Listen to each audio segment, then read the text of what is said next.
Hey everyone, this is the start of a Python tutorial series. In this tutorial, we'll learn the Python programming language. So to install Python in Windows, we'll head over to python.org, go to downloads and download for Windows. And I've already downloaded the file here. So I'll just install it, double click, and make sure to check this add Python 3.7 to path. This is very important that you check this, or else it's not going to get added in your command prompt or PowerShell.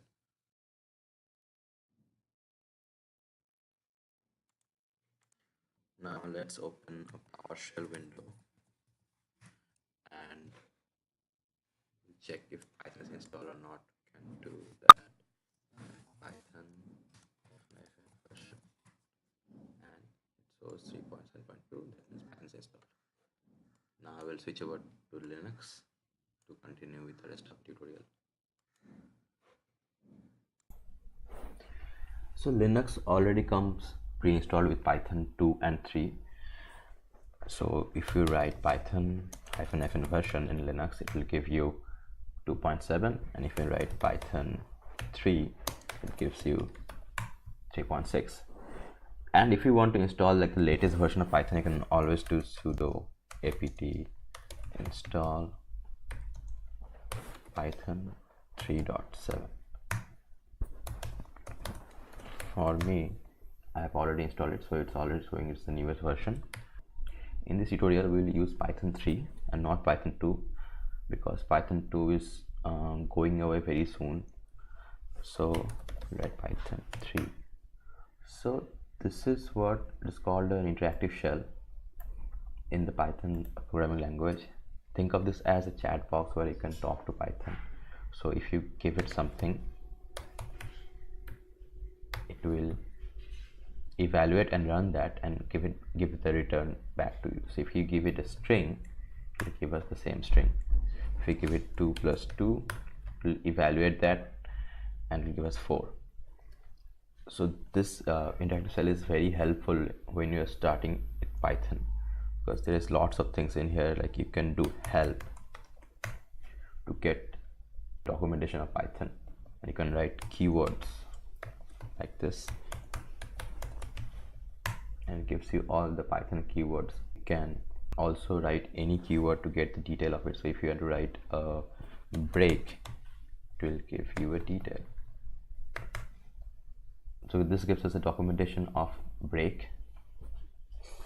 If you want to exit this this colon thing, just press Q. And you can also write topics here. The Python comes packaged with lots of help. So these are the topics available that you can find help for. So if you write calls, so there's an help to what calls are like, and what are like keyword arguments, positional arguments here. So you can just press the down key to go through the help, and if you want to exit this, just press Q. And then there is something called symbols. So we'll write symbols, and here is a list of all the symbols that is used in Python. So if you write let's say this is operator precedence, you can write like what is minus equals to assignment statements.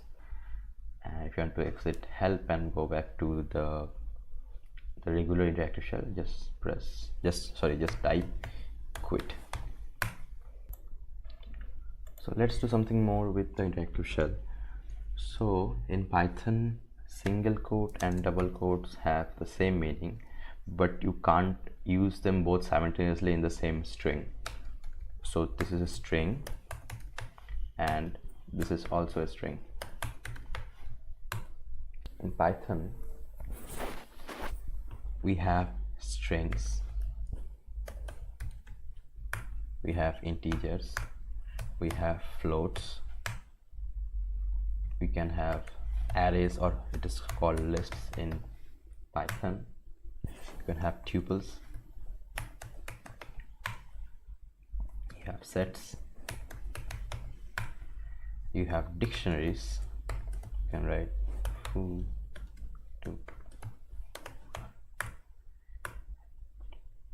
So Python is a dynamically typed language, so that means you don't have to write int a, you don't have to declare what kind of variables is there, you don't have to declare what kind of variable it is, just write a variable name equals whatever value you want. You can write 1, or you can write a equals 1.3, and you can also check what type of variable it is by doing type a.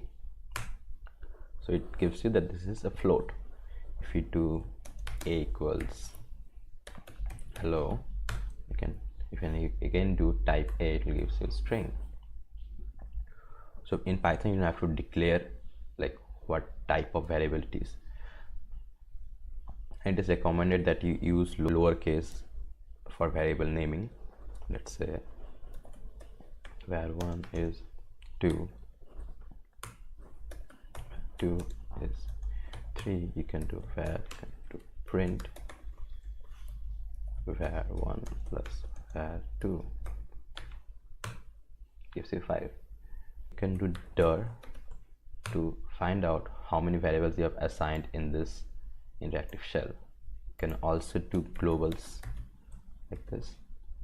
It will show you what the value of all the variables that you have assigned in this shell. So this is it. We'll go deeper into variables and data types in the next video. Bye.